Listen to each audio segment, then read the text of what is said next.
السلام عليكم ورحمة الله وبركاته، والصلاة والسلام على سيدنا محمد صلى الله عليه وسلم.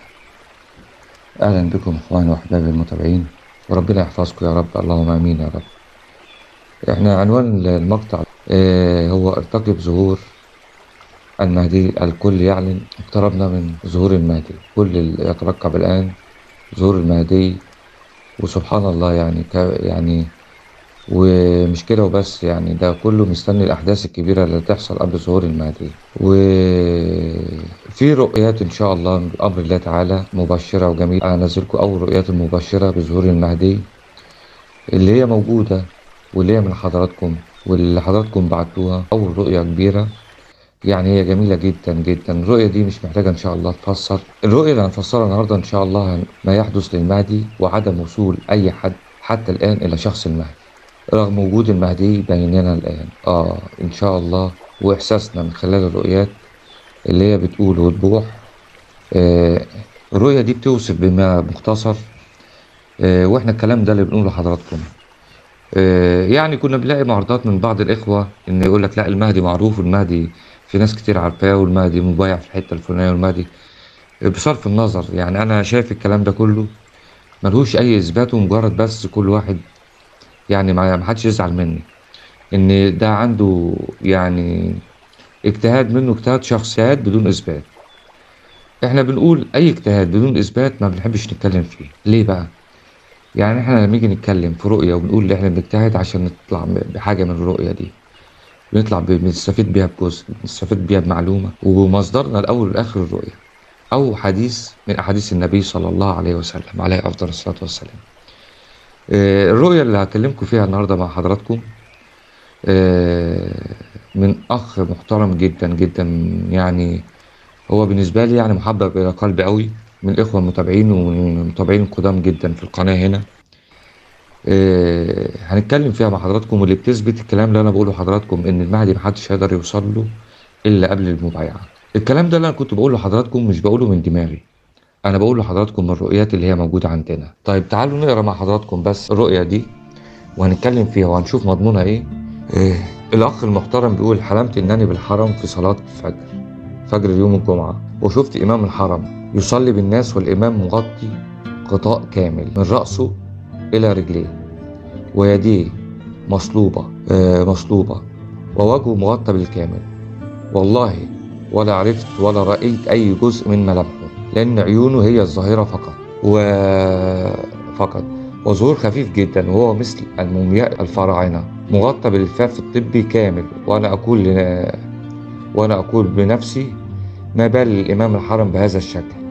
وكان يقف على رجليه اليمنى فقط، رجل له اليسرى معلقة، ويديه مصلوبتان وعليهم غطاء كامل، وتحت أبطيه عكاز مثل عكاز الشخص الذي مسوي حادث يتعكز عليه. وقرأ من سورة بعد الفاتحة. الأخ مرضاش يقول السورة دي إيه، أو مش متذكرها. وكان يتأرجح بوقوفه.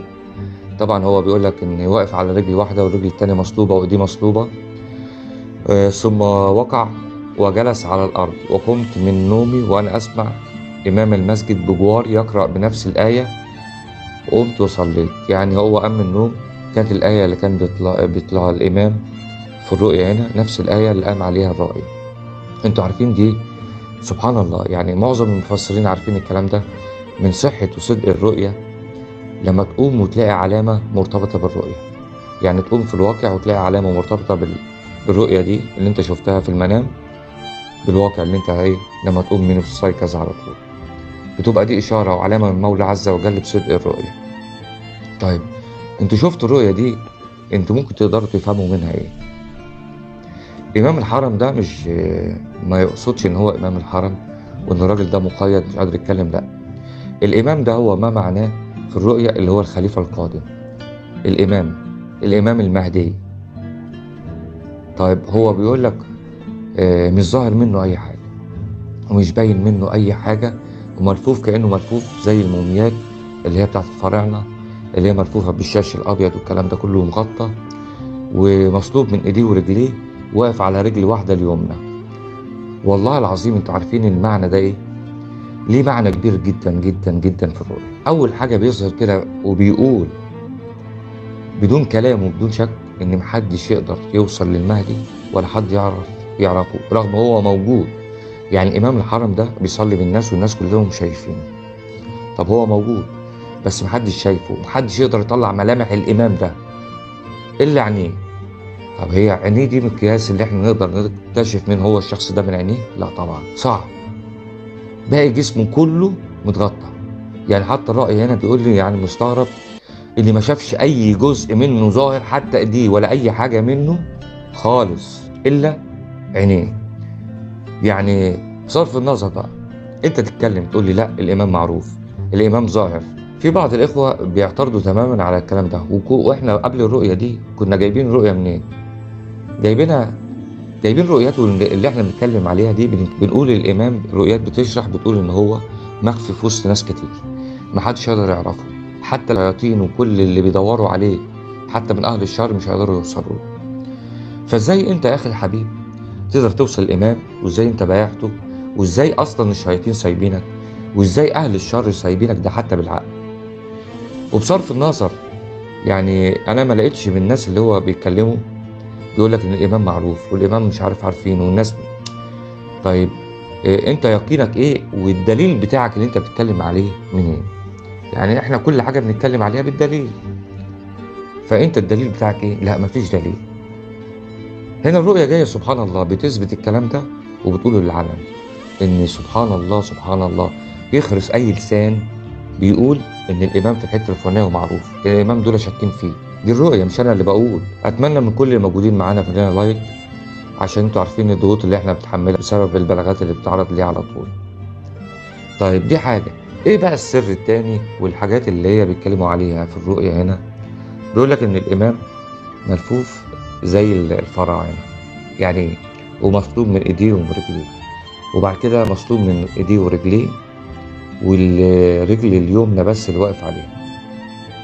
طب يعني ايه؟ كل الكلام ده ليه معنى وكل الكلام ده ليه تفسير سبحان الله. يعني على فكرة الرؤية دي كبيرة جدا، بس احنا هناخد الملخص معاها اللي هيفيدنا في اللي احنا عاوزين نوصل ليه. هنا بيقول لك الرؤية هنا يعني مثلا هقول لحضرتك على حاجة. معنى تفسير الموميا في المنام يعني ايه؟ لو جينا مثلا بصينا ابسط حاجة، تفسير ابن سيرين بيقول لك ايه مثلا في المعنى الرؤية. طب سيبك مننا، ابن سيرين نفسه بيقول لك ايه في المنام على الموميا في المنام؟ بيقول لك بتدل على الحزن والضيق والهم. يعني هو الامام مبتلى بالحزن والهم والبلاء. طب ده مصلوب يعني مقيد الحركه، واقف على رجل يمنى وبيقع. عارف الرجل اليمنى يعني ايه؟ القدم اليمنى والقدم اليسرى في فرق بينهم كبيره جدا. هي عامه القدم عامه بتدل على المعيشه والحياه والكلام ده كله. طب ايه الفرق بين دي ودي؟ اليمنى الحياه الكريمه، الحياه الكويسه، الحياه الحلال، المال الحلال، واليسرى عكس ذلك. يعني الامام المهدي ثابت على الدين على الحق رغم اللي بيتعرض ليه ده كله. شوف مصلوب من ايديه ورجليه وواقف على رجل واحده. يعني بيتعرض لاهوال رهيبه جدا جدا، اقسم بالله الرؤيه اللي بتقول كده.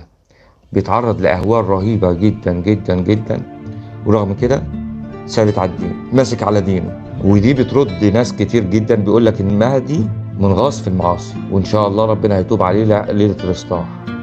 ازاي يعني؟ ازاي اذا كان رساله من عند المولى عز وجل في رؤيه بتقول لنا ان هو متمسك بدينه وثابت على دينه رغم بيتعرض يعني لبلاء كبير جدا والضغوط والهموم واللي. فازاي انت تقول الكلام ده كله؟ ازاي يكون حفيد النبي صلى الله عليه وسلم في وسط المعاصي والكبائر والعياذ بالله؟ ازاي يعني؟ انت تعرف يعني ايه معنى الكلام ده؟ يعني هو اصلا سبحان الله يعني ما يعرفش حاجه اسمها فقير. هو الانسان اللي منغاص في المعاصي يعني اعوذ بالله والكبائر والكلام ده كله ما بيفكرش في الغلبان، ما بيحسش بالغلبان بالفقير، مش همه اي حاجه غير ان هو ينعم بالدنيا وملذات الدنيا بما فيها من الذنوب والمعاصي. خد بالك الذنوب والمعاصي دي فيها متعه، فاهمني؟ فبالتالي مش فارقه معاه، وبالتالي الحاجات دي بتكلفه مال.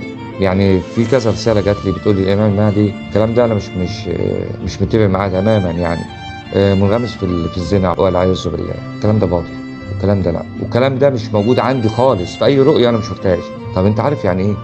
يعني راجل فاضي، يعني راجل معاه مال، يعني راجل بيبخل على الله بالمال ده، ما بيدوش للمستحق ده. بالعكس الكلام ده طبعا انا ما شفتوش في اي حاجه، وبقول للناس اللي هم بيقولوا الكلام ده واعتقد ان هم يعني اللي يزعل يزعل، ان هم شاكين في نفسهم والذنوب دي هم بيعملوها، فبالتالي بيحطوا نفسهم منطق او وهم زي ما جات لنا كذا في كذا رؤيه ان في بعض الناس اللي هو الشيطان وسوس ليهم واداهم احساس ان هم المهدي، واداهم نفس الوضع، اداهم ان هم ليله البيعه ان المولى عز وجل هيغفر لهم كل ذنوبهم. فبالتالي لو عملوا اي ذنوب وعملوا معاصي سواء بقى كبيره او صغيره، كل ده هيتغفر لهم وقت البيعه. بس خد بالك انت ضامن تكون انت المهدي؟ ما هو ممكن ما يكونش انت المهدي، يبقى الذنوب والكبائر اللي انت عملتها دي كلها وزر عليك وتحملتها انت وشلتها. ومن هنا نكون وصلنا لنهاية. أترككم في رعاية الله وأمنه، والسلام عليكم ورحمة الله وبركاته.